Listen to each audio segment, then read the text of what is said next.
Hi guys, welcome to Little Wicket Railway. I'm Rob and in this video we're looking at the Hornby Lode Star.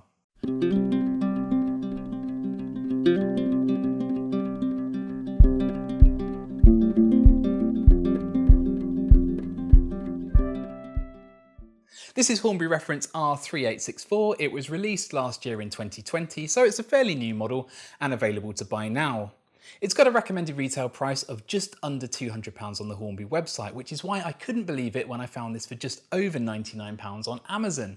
That's basically half price, and it's not often you get a tender locomotive for under £100. I'm a big fan of GWR steam, so I ordered one, but then I started to think, if this is a relatively new model, then why is it so heavily discounted? Is it because it's not very good? Well, there's only one way to find out. Let's open it up and take a look. So you've probably already noticed that this isn't in the standard Hornby packaging, it's in a special Railway Museum branding, which I wasn't expecting to see, but it does look really nice. The reason it's got this box design is because Lode Star has been preserved and it's on display in the National Railway Museum in York, so presumably this is a bit of a collaboration between Hornby and the museum. We've got these lovely photos on the model on the top and the front, and then on the back we've got loads of information about the model. This is way more history than you usually get on a Hornby box, and maybe that's because this is a preserved locomotive and we've got more history. I don't know, but I like it. I won't read it now, we'll keep opening it up and come back to the history later. There's a bit more promotion for the museum down here, and over on this side we've got the Hornby technical drawings. Down here in this corner that looks a bit bashed, maybe Amazon have dropped it, we've got the drawing date of 2011. So this isn't a brand new tooling, but it's not all that old either, which means it should be pretty detailed. Then on the end we've got the reference R3864, the description saying it's a star class with wheel arrangement 460. It's called Lode Star and it's got running number 4003. It'll go around 438mm radius curves, also known as second radius, and this says that it's DCC ready, meaning that the model will come ready to run on an analog layout, but there's a socket in there ready to accept a decoder if you wanted to run it on a digital layout. So let's get this open, slide this off, and now we're back to the standard Hornby packaging. We've got some instructions for operation and maintenance that cover lubrication up here, how to disconnect the tender or change the coupling length, how to install the decoder down here, and it looks like maybe we've got a couple of options, and how to add some optional brake rods on the back. But back to the model, let's slide this out. We've got a details and accessories pack up here on the top, and it looks like we've got maybe some brake rods, I can see a coupling in there, a vacuum pipe, and a couple of metallic looking pipes in there, and I don't recall seeing those mentioned in the instructions, so I'm not sure where they're going to go. But anyway, moving on, let's open this up and take off the cover, and here's Lode Star. I don't want to jinx it, but I've got a good feeling about this model. I'll take a closer look and grab some photos. In the meantime, here's a bit of history about the Star class and Lode Star. In the early 1900s, George Jackson Churchward, the chief mechanical engineer of the Great Western Railway, was looking to introduce a powerful four-cylinder locomotive for longer non-stop express services.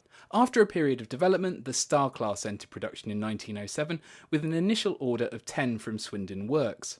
This was the first of 7 series of productions that spanned 1907 to 1923. The locomotives had 460 wheel arrangements and proved to be a successful design, handling the heaviest long-distance express trains and achieving speeds of up to 90 miles per hour. Included in that first series of production was number 4003, named Lode Star. Lode Star entered service at Old Oak Common Shed in February 1907. Then, after 44 years of service and over 2 million miles, she was withdrawn from service in July 1951, and was the only member of the Star class to be preserved. She's currently a static exhibit at the National Railway Museum in York, presented as she would have looked in 1932. But back to the model, and this is how she would have looked in the late 1930s in the GWR green with the chrome orange lining and the GWR roundel on the tender. On either side of the loco we've got the running number 4003 printed on the cab and the Lode Star nameplates either side of the boiler. There's plenty of detail on this model. Some very fine separately fitted rails and pipework run around the model. We've got some highlighted detail behind the cab steps. We've got the handle on the smoke box door. The buffers are sprung, and between them on the front we've got the running number, a draw hook and space to fit a vacuum pipe. We've got the screw reverser running down the right hand side of the boiler, and the detail continues on the tender. We've got separately fitted handrails. On the rear there's the narrow type NEM couplings, and again sprung buffers, a rear draw hook and space for a vacuum pipe. We've also got a printed plate, which is very impressive, and some options to hang lamps. On top of the tender we've got the dome and tank feeder cover with these small moulded rings in the corners. The sloping coal load looks really good, and then we've got loads of features around where the tender meets the footplate, including water pickup control and the brake. Then we've got the tender fall plate, which I think is hinged, but it's pretty stiff. At least this means it won't fall and derail the tender around corners. And in the cab, the detail continues. Plenty of individually painted parts, including the seats, cab frames, dials and pipework. It's not all moulded either. The regulator lever and the fire door handle stick out into the cab, which is very impressive. The glazing looks good both inside and out and is nice and flush. Underneath the model, we've got 10-spoked bogie wheels at the front.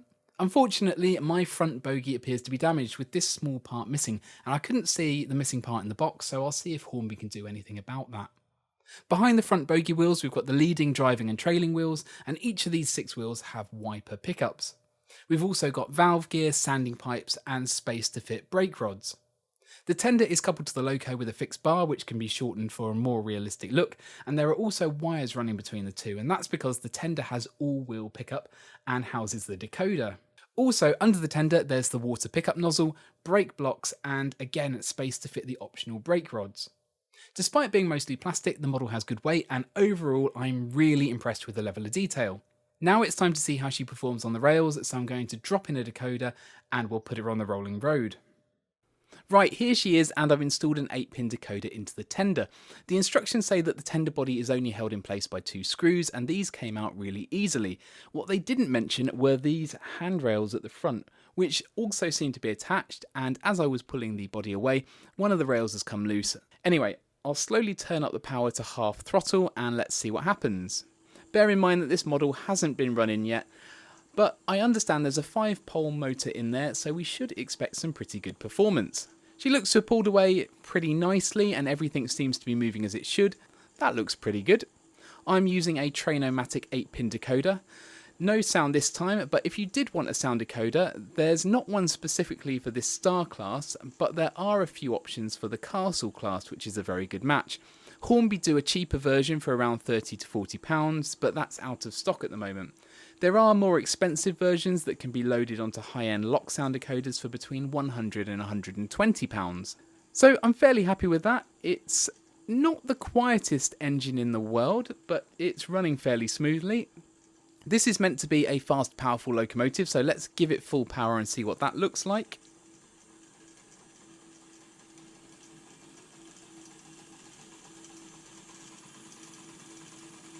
So easily a scale 90 miles per hour there, I'd say. Plenty of speed.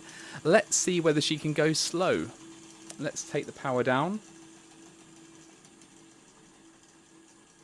The decoder doing its job and decelerating nice and smoothly.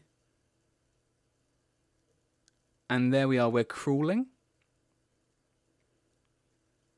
See if we can go any slower than that. Nope. Stalled.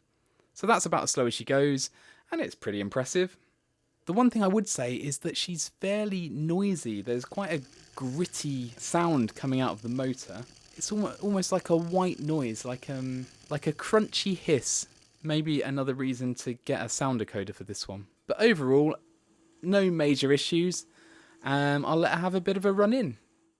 So what do we think about the Hornby Lode Star? Personally, I absolutely love it. Okay, my model had a slight defect, which I'm hoping Hornby will be able to fix, and it's a little bit noisy. Maybe some oil and lubrication will help with that, but everything else is super impressive. The detail is fantastic, especially around the footplate area. It's a very reliable model and it runs very smoothly. And the best bit was it was only £99 from Amazon, and you can't really go wrong at that price. If you enjoyed this video, then please give it a like and subscribe to the channel. It's free and I'd be very grateful. If you'd like to become a channel member, then click on the join button below, and I've also now got a Patreon option if you'd like to support the channel that way.